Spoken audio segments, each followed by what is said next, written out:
Day 13. Day 13. And we are hooking up the tiny home. I've recovered somewhat, a little bit more perk in my cheeks after this like nasty head cold set in. And we are hooking up the tiny home.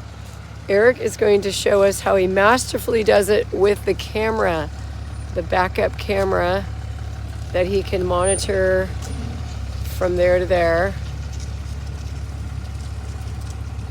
And we are in a Fresno RV park. It's called Blackstone North Park RV Park. You can see it's a little foggy here on Christmas Eve. I'm going to take away the board. Oh my goodness, he's doing pretty damn good up. I'm motioning. And stop, forward. See that like right down in there? Actually, that's looking pretty good. Forward a little bit. Just a little bit. Can you see me? Go forward a little bit. Just, yep, but perfect. Set brake. It's all about setting brake and hoping that it doesn't move when he comes off the park. Yay, it didn't move. Look at that. It's awesome.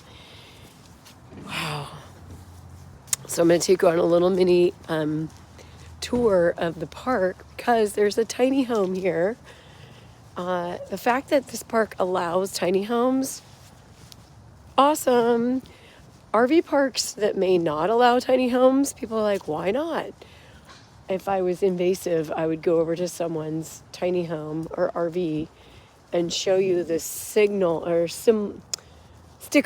The tag is what they also call it. I'm looking for one that's like not intrusive. But, you know, these are people's worlds, dogs, you name it. And there's a sticker that says RVIA.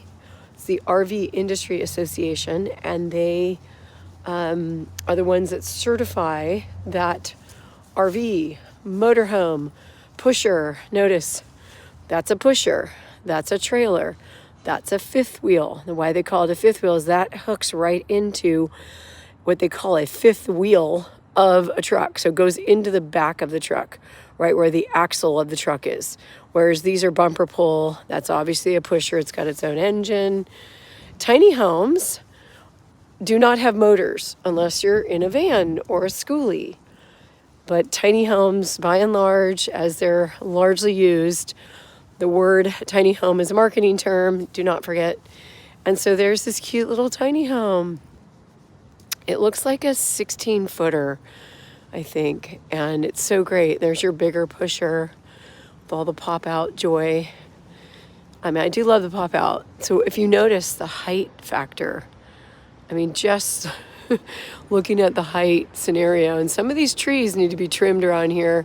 And the electrical wire over there, we actually we're going to hit if we had to stay there. So, you know, the nice part is the loft.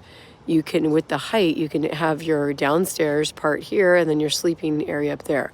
The only thing with this tiny home is, do you notice the size of the upstairs loft windows? Very tiny.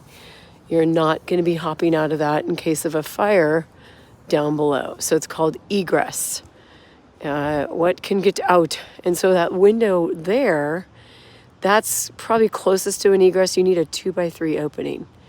So something to be learning here in the tiny home world is you got to have the right egress size opening, because that's all about life safety. And when you get your home built to a National Fire Protection Agency 1192 standard or an ANSI a 119.5 standard, they're all about life safety. So those windows need to be bigger. A lot of people have DIY'd their homes like from long ago, and they didn't need a big window, right? So those are just some things to be aware of. I love it. The Tesla hanging out RV park style. You know, if you don't spend a lot of money on your housing, you can spend money on other things like luxury cars. Of course, nowadays Teslas are a little more affordable. What's interesting about the RV and what's so different about a tiny home is that these are all built with like a 2x2 wall. They're built for lightweight and travel. That's just what the industry is known for. And yet, here at this park, a lot of people are living here full time in their RVs. There's a cool Airstream right over there. There's a big 18-wheeler truck here. So it's a really nice fifth wheel next to an 18-wheeler truck right there. So what's different about this versus Lemon Cove is there's a lot more space at Lemon Cove. The beautiful surroundings, but this is also in more of an urban setting.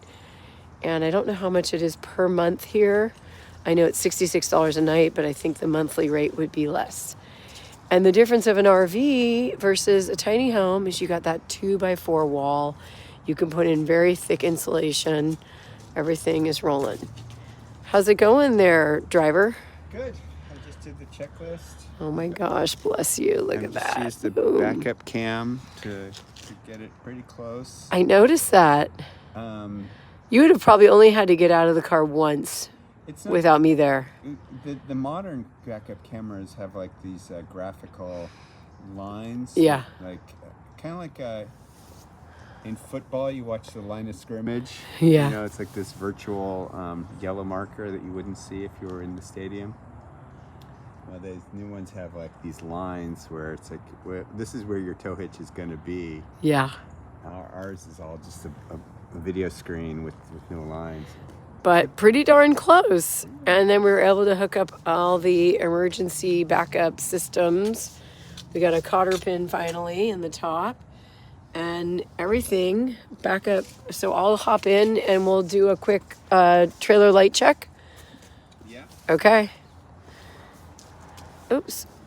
And that's how we roll on day 13 of our big journey. Whew, I have not counted how many places we've stopped. We need to go back and do that because it's very educational. But I think we have 163 miles today to get to Palo Alto for his family for Christmas. And I'm going to drive this bad boy out of here. Bad girl. Tiny house in peace. Okay, where's my guy? So I'm always looking for someone in my light, for example, in my mirror. See, there he is. If you ever help someone,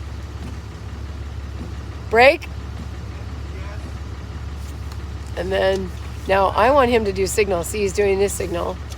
And now he's showing me my signal for my light because I'm doing my lights and then brakes. So we're good.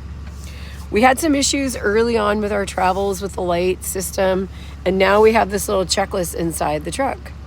So we turn on our lights. Notice there's no running lights on the trailer right now. I go and I turn this knob all the way over. Boom. You see those little lights? Oh, barely at the top. Let's see if you can see them on the side. I see them. I don't know if the camera can. And then we turn on tow haul. There you go. Tow haul. And then we turn on the air and we crank up the air to hot. Sync that baby. And we say, Zoe, are you ready? Hot. Did you get the house lights? I got the lights. Yes, I did. Okay. Off we go. Day 13. This is part 1 because the other one's going to be at our family house watching or giving a tour of the tiny home and enjoying Christmas Eve dinner with the family. Bye, everyone.